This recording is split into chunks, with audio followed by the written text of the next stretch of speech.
Okay, welcome in. I'm going to continue my 32 and 32 series. This time I'm looking at the Washington Capitals. Last year, the Capitals finished with a record of 40, 31, and 11. They had 91 points on the season. At home, they were 22, 12, and 7, so they were very dominant at home.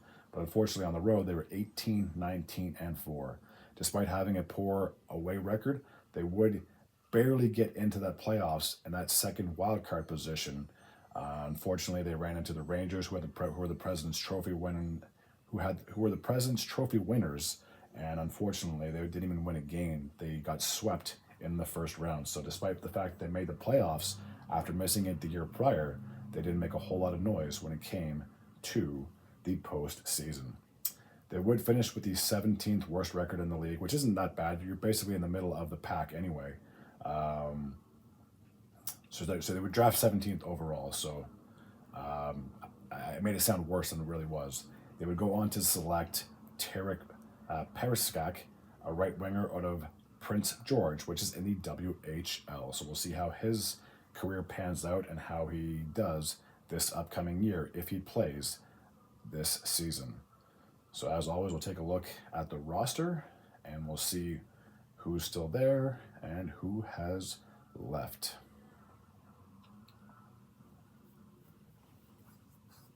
So take a look at the forward position. As I previously mentioned, Nicholas Abu-Kobel has been signed elsewhere. He is no longer there.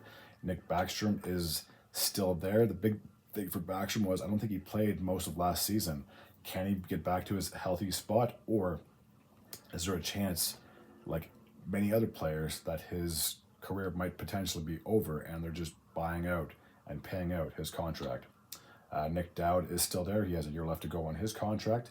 They have acquired Pierre-Luc Dubois from the Los Angeles Kings, so we'll see if he can revamp his career and be successful like he was expected to be in Columbus and Winnipeg, but unfortunately it just did not pan out last year in LA. Mark Duhaime has been signed by the Capitals. I believe he played for Minnesota or Colorado last year. Henrik Lapierre has a year left to go on his contract. Andrew Rajapani, I believe, was acquired by the Capitals in a trade. He last played for the Calgary Flames. Before I move on, I'm pretty sure Beck Malenstein has moved on because he's not on this list, and I do remember saying his name before in a previous video. Connor McMichael has re-signed, so he's guaranteed to be a Capital for this upcoming season. Sonny Milano has 2 years left to go on his contract, as does Ivan Miroshnichenko has 2 years left to go on his deal. As I previously mentioned, TJ Oshie is coming into the last year of his contract. Alex Ovechkin has 2 years left to go on his deal. And I know for Ovechkin, he's trying to get to that record for Gretzky with goals. And I think it's still going to take at least 2 more seasons for him to possibly even break it. But if he has a slow start again this year, I think you can pretty much kiss any chance of him catching that record goodbye. Max Pacioretty has left, and I'm pretty sure he has signed with the Toronto Maple Leafs.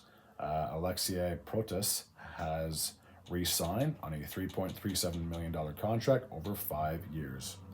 I don't see Mike Spagozza's name on this list, so there's a very good chance he has been traded, considering he still had a year left to go on his deal. Dylan Strome is returning. He has 4 years left to go on his contract, and Tom Wilson signed a 7-year deal worth $6.5 million. So both of those players are guaranteed to be in the nation's capital for many years to come. All right, we'll take a look at their defensive guys. Alexander Alexiev, you can see on the screen, has a year left to go on his contract. Ethan Bear, that did sign him last year, he has a year left to go on his deal. John Carlson has 2 more years left to go on his contract. Jacob Chechurkin was traded from the Ottawa Senators to the Capitals, so he guarantees going to be a top 4 defenseman for the Capitals this upcoming season. Martin Ferreira has 2 more years left to go on his deal. I don't think Ario is there because his name's not on the list, so he could have gotten traded unless for some reason he got bought out, but there's a very good chance he probably was traded away. Nick Jensen, I believe, signed or was traded to the Ottawa Senators. I'm pretty sure that was part of the Chechurkin deal as well. Lucas Johansson is not on this list, so there's a very good chance he may have left. Dylan McCarth had a year left to go on his deal, but again, he's not there, so he could have got traded away. Rasmus Sandin is coming back. He signed a 5-year extension worth $4.6 million, and Trevor Van Riemsdyk has 2 years left to go on his deal. Now, the goaltending situation. So Darcy Kemper, despite the fact that he had 3 years left to go on his contract, was traded to Los Angeles for Pierre-Luc Dubois. So we'll see if he can have a better season than he did the last year with Washington, and see if he can have LA in the Pacific Division. Charlie Lindgren has a year left to go on his deal, and the only other acquisition they made in the offseason was basically replacing